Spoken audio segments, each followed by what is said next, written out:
আক্রোশের শিকার হয়েছিলেন আমাদের দেশনেত্রী বেগম খালেদা জিয়া। তারা রাজনীতি করে নিজের জন্য, দেশনেত্রী বেগম খালেদা জিয়া রাজনীতি করেছেন এই দেশের কোটি কোটি মানুষের জন্য। আজকে এখানে পল্লী চিকিৎসকরা এখানে এসেছেন।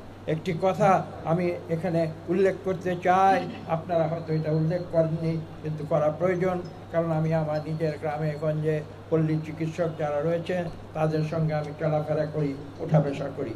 আমি দেখেছি আপনাদের যে কথাটি আজকে উল্লেখ করতে হয়, এই যে সারা বাংলাদেশের, আমি একটি কথা বলেছি একটু আগে, যে এই দেশ যখন ৭১-এ স্বাধীন হয়েছিল তখন দুটি আদর্শ ছিল আমাদের সামনে। একটি ছিল গণতন্ত্র, কারণ আমরা জানতাম যে পাকিস্তানের অবকাঠামোর ভেতরে গণতান্ত্রিক সরকার, একটি গণতান্ত্রিক দেশ গঠন করা প্রায় অসম্ভব, যে জন্য আমরা একটি স্বাধীন বাংলাদেশ চেয়েছিলাম, যে বাংলাদেশে গণতন্ত্র থাকবে। কিন্তু পাশাপাশি আমি আরেকটি কথা বলেছি, যে আমরা কিন্তু এটাও চেয়েছিলাম যে বাংলাদেশে এমন একটি দেশ হবে যেখানে ধনী দরিদ্রের মধ্যে ব্যবধান আমরা কমিয়ে আনব। সেখানে দরিদ্র মানুষের যে প্রয়োজন, নিত্য নৈমিত্তিক যে প্রয়োজন, দৈনন্দিন যে প্রয়োজন, সে প্রয়োজনগুলি যাতে আমরা মিটিয়ে দেশের মানুষকে একটি সুন্দর জীবন ব্যবস্থা আমরা যাতে দিতে পারি, সেই বিশ্বাস থেকেই কিন্তু বাংলাদেশ দ্বিতীয় যে আদর্শ সেটা সৃষ্টি হয়েছিল। আমি এখানে কথাগুলো বলছি, আজকের নতুন প্রজন্ম হয়তো এগুলো জানে না। বাংলাদেশের মানুষ, দরিদ্র মানুষ, তারা আধুনিক চিকিৎসা ব্যবস্থা নিতে পারে না। কেন পারে না? কারণ তাদের সেই অর্থনৈতিক সামর্থ্য নেই। একথা কিন্তু আজকে আমি বলছি, কিন্তু আজকে থেকে প্রায় ৪৫ বছর আগে শহীদ প্রেসিডেন্ট জিয়াউর রহমান এই কথাটি উপলব্ধি করে তিনি কিন্তু এই পল্লী চিকিৎসক ব্যবস্থা বাংলাদেশে, যাতে করে এই দেশের দরিদ্র মানুষ তাদের যে দৈনন্দিন চিকিৎসা সেবা, হয়তো স্পেশালাইজড ট্রিটমেন্ট তারা পাবে না, কিন্তু তাদের যে দৈনন্দিন চিকিৎসা সেবা প্রয়োজন সেটা যাতে অত্যন্ত সহজে সুলভে তারা পল্লী চিকিৎসকদের কাছ থেকে পেতে পারে।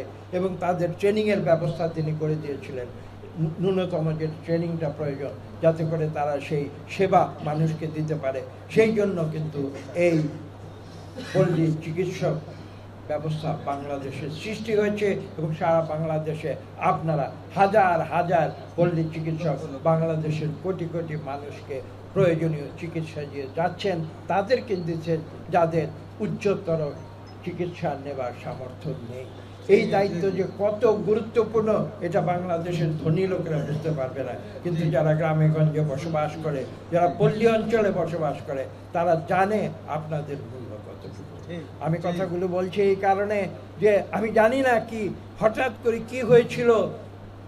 স্বৈরাচারী আওয়ামী লীগ সরকার এক সময় হঠাৎ একটি সিদ্ধান্ত নিয়েছিল, একদিনে, আমি আমার নিজের গ্রামের অঞ্চল থেকে জানি, একদিনে হাজার হাজার পল্লী চিকিৎসককে গ্রেফতার করা হয়েছে। এই কথাগুলো আজকে বলতে হয় কেন? এই কি এমন আক্রোশ ছিল? এখন যদি কেউ বলে যে শহীদ প্রেসিডেন্ট জিয়াউর রহমান পল্লী চিকিৎসা ব্যবস্থা বাংলাদেশের দরিদ্র মানুষের জন্য উপহার দিয়েছিলেন, সেটা বন্ধ করতে হবে, সেজন্যই কি এই আক্রোশ প্রকাশিত হয়েছে? আমি আপনাদের সামনে যে কথা বলছিলাম, মূল বক্তব্যে ফিরে আসি।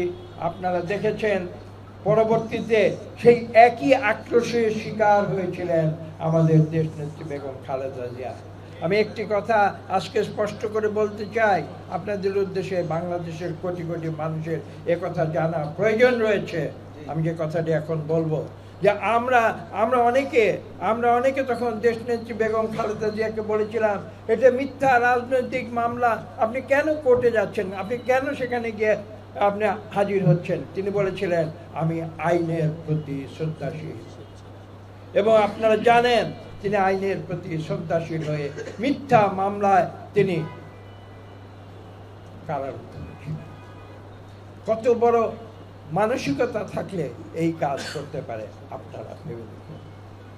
এমন একজন রাজনীতিবিদ যিনি কোনোদিন প্রতিহিংসায় বিশ্বাস করেন না, যিনি কখনো রাগ করে কারোর সঙ্গে কথা বলেন না, তেমন একজন মানুষ তিনি। এই সরকার, আজকের সরকার হয়তো তাকে শ্রদ্ধা জানাচ্ছে, কিন্তু আমি বলবো যে যখন দেশনেত্রী বেগম খালেদা জিয়ার প্রতি যখন অন্যায় হচ্ছিল, তখন আমরা সত্যি কথা বলতে এদেশের কোটি কোটি মানুষ যখন শক্তভাবে যখন যে পদক্ষেপ নেওয়া প্রয়োজন ছিল, আমি অকপটে স্বীকার করব, আমরা চেষ্টা করেছি, কিন্তু হয়তো আমরা সেই শক্ত পদক্ষেপ তখন পারিনি। এই সত্য, কঠিন সত্যকে আমাদের কিন্তু স্বীকার করতে হবে।